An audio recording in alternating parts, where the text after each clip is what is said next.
On the buck stops here this evening, we look at the larger question of what the options are before a government during a hostage crisis. And we ask whether talking, in a sense, becomes inevitable in a hostage crisis, whether this one or any other hostage crisis. Let's start our debate this evening with Tathagat Satpathy, BJD MP, joining us from Bhubaneswar this evening.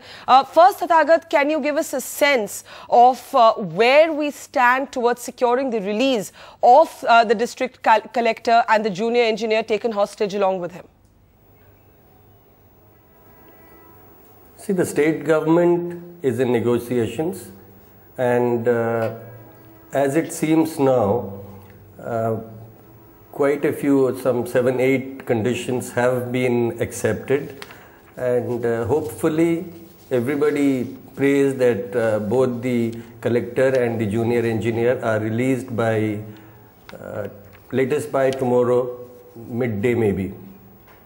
All right, so we're expecting the release tomorrow by midday, but can I ask you to comment on what the critics are saying today? They're saying that by giving in to these demands set by the Maoists, by actually legitimizing the process of mediation, we are showing ourselves to be a soft state. We are giving the Maoists the upper hand. Now, these are some of the demands made by the Maoists in this case. They've, of course, asked for the release of key Maoist leaders. They've asked for the stopping of combing operations, which were already halted.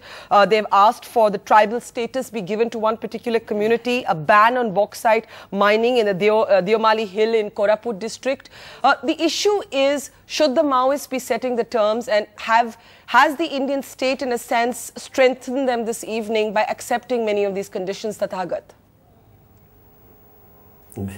This is not something new to the Indian state. Right from Kandahar, I won't be able to cite other examples previous to that, but from Kandahar onwards, that the Khadim shoe company owner, everywhere you see, the state has been compelled to bow down, and that is of course a sad part.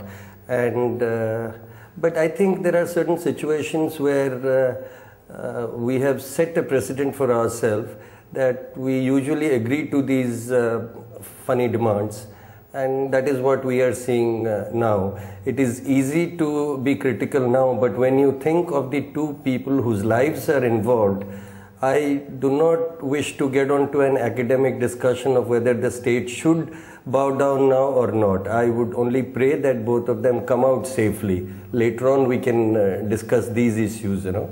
All right, so you're saying it's not a happy situation, but in a sense it's an inevitability because we do have to think of lives involved and the human cost involved. Swami Agnivesh, if I can get you in at this point, those who are very, very nervous about such mediations basically make the argument that every time the Indian state does this, you give the Maoists the sense that they can blackmail the state. That whatever be their demands, whether people like yourselves consider many of those demands to be legitimate or not, you do not kidnap. You do not kidnap a collector who, by the way, had huge popularity in the tribal population in Malkangiri and then set your terms. What sort of precedent, and of course we all want the collector to come out unharmed and as well as the junior engineer, but what sort of precedent are we setting here? Barkha, I would like to know from you, are you equally concerned about the poor tribals who are languishing in Orissa jails, about 700 of them? Without charges? Do you treat them equal human beings? All human lives are equal, and all human lives must face the due process of law. Are you satisfied that they are in jail on valid reasons?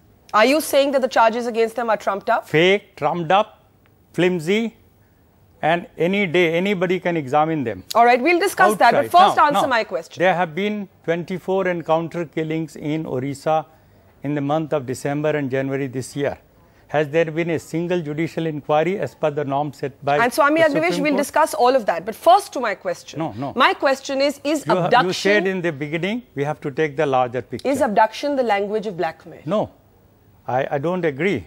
Because abduction may be a violence, but you have to see in the context of the state violence and the larger structural violence. For last 60 years, Orissa happens to be the largest tribal state in our country. And look at their condition. So I've been there. I was born in Orissa, in Barampur in Ganjam district. And I know the condition of the Orissa tribals, the worst off in the country.